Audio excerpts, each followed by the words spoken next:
with some spooky moments, gradually becomes a full trip through what's basically hell on Earth. The deeper they go, the more the tunnels stop making sense. There's a section where they crawl down through a hole and somehow come out upside down, which shouldn't be possible. And people start seeing ghosts of their past mistakes. Every person in the group has something they did wrong, some guilt that they're carrying, and the catacombs force them to face it differently. Papillion, one of the guys, he betrayed a friend who ended up dying, and the catacombs literally trap him in a burning car, matching that memory until it consumes him. Other members of the team get picked off the same way, killed by manifestations of their own regrets, and eventually only Scarlet, George, and Zed are left. They get to what feels like the center of hell with no way out, and the only option they have is to confess what they did wrong out loud and mean it, and then jump into this deep pit hoping it leads somewhere. Scarlet admits that her father ending his own life was partially her fault. George takes blame for his brother's drowning. Zed confesses that he's got a kid he's never taken care of, and then they jump and somehow land on a cave ceiling that leads them back to a manhole in Paris. They climb out at dawn, alive. But calling it a happy ending feels wrong because yeah, they survived, but several of their friends are still dead in those tunnels, and each of them had to expose their worst moments just to escape.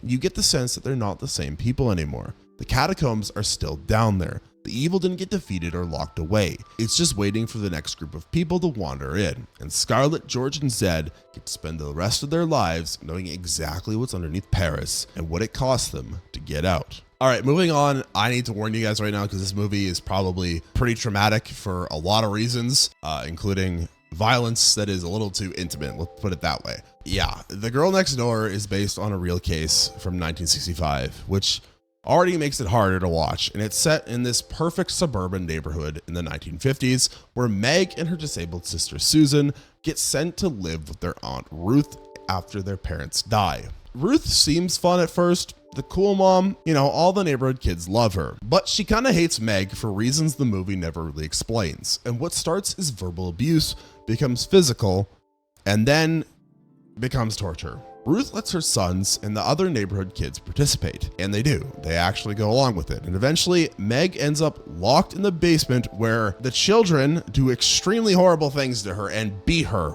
while Ruth watches and encourages it. The boy next door, David, he knows what's happening. He likes Meg, he wants to help, but he's scared and confused, and he doesn't act until it's way too late. He is also just a child. When David finally does something, when he goes into the basement during a fire and kills Ruth with a flashlight, Meg's still alive, but barely, and she's been hurt so badly that she's dying, and all David can do is hold her and give her back the locket Ruth took. And Meg manages to whisper thank you and tells him that she loves him right before she dies right there in his arms. The kids who did this got caught, but because they were minors, the punishments were light, and David has to live the rest of his life knowing that he could have stopped it sooner. The movie ends without any satisfaction, without any justice. It's just adult David thinking about Meg's last words. It's what you do last that counts, and trying to find some comfort in the fact that at least he tried at the end. But knowing you tried doesn't bring someone back from the dead. And knowing a bunch of regular suburban kids could commit these horrible acts and basically get away with it doesn't make you feel better about humanity. It just sits there in your head reminding you that sometimes evil does win. Imagine being able to build an app with your name on it, just by thinking about it. Meet Base.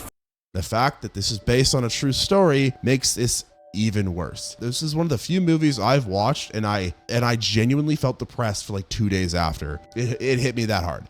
Let's now move on to a different kind of horror, and that is the Hollywood industry. Starry Eyes is about this aspiring actress named Sarah who works at a restaurant and goes to auditions after audition and gets rejected constantly, just like my ex-wife did to me. And you can tell that she's one bad day away from a complete breakdown because she keeps pulling her own hair out in bathroom stalls when things don't go her way, which is not a great sign of mental stability, by the way. She then gets a call back for this production company called Astrasius Pictures, and the audition gets progressively weirder. They ask her to scream and have a breakdown on camera, and then later, the producer basically tells her she needs to sleep with him if she wants the role. Sarah does it and goes through with it even though she knows it's wrong.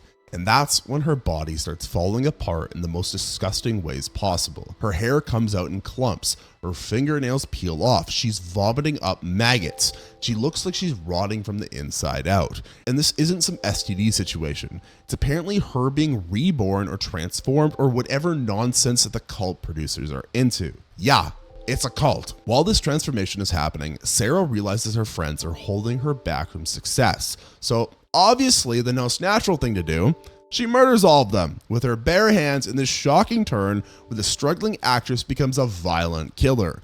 And then the cult buries her alive in a ritual and she emerges from the dirt the next morning completely reborn. Hairless and perfect and emotionless. They give her a wig and a dress and a necklace. All of the pieces of a manufactured Hollywood identity, and Sarah puts them on and looks at herself in the mirror with these glowing inhuman eyes.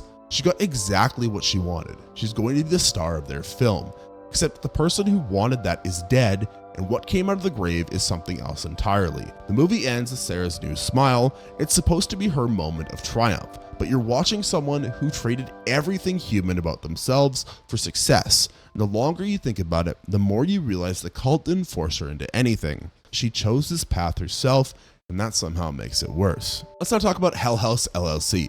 And it pretends to be a documentary about a Halloween haunted house attraction in an abandoned hotel where 15 people died on opening night in 2009. The documentary team is interviewing the only survivor, Sarah Havel, who's providing them with footage of what happened. The footage shows the Hell House crew setting up their attraction in the Abaddon Hotel, and weird stuff starts happening immediately. Piano music playing by itself, a clown mannequin that keeps moving to different locations, shadowy figures in the basement. The crew ignores all of the warning signs because they're committed to opening night, and when opening night comes, chaos erupts. There's demonic forces attacking people in the strobe lights and fog, and the staff dies in the basement while tour groups panic and stampede out. The documentary is investigating what exactly happened, and Sarah's providing all of this behind the scenes footage to help them understand. Except the documentary team finds footage that shows Sarah actually died on opening night.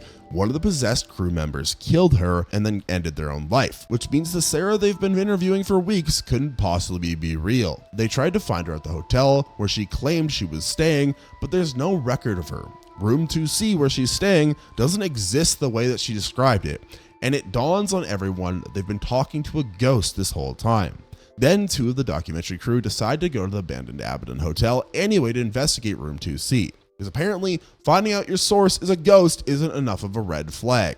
And they find the room and they find Sarah's spirit standing there with other shadowy figures. The camera falls, there's screaming, and those investigators are never found. The film ends by stating that the authorities recovered the footage, but the documentary crew is missing. The Abaddon Hotel is still standing there, still hungry, still claiming people who are stupid enough to go inside looking for answers that will get them killed. Let's now move on and talk about one of my favorite horror movies of all time, Sinister. It's about this true crime writer named Ellison Oswald, who's desperate for another hit book, and he's so desperate that he moves his family into a house where a family was murdered, and he doesn't tell his wife or kids about it, which is already a terrible decision that should probably be discussed in marriage counseling. In the attic, he finds a box of old Super 8 films with innocent labels of them, Pool Party and Barbecue, and when he watches them, they're all snuff films showing different families being murdered by an unseen killer. Ellison starts investigating and learns that these murders go back decades, and each murdered family had previously lived in the house where the last murder took place, creating this chain, and in every case, one child from the family went missing. A professor then tells him about this pagan deity named Bughuul who possesses children through images and gets them to kill their families. And Ellison realizes way too late that by moving into a murder house and then moving out, he's putting his own family into the pattern.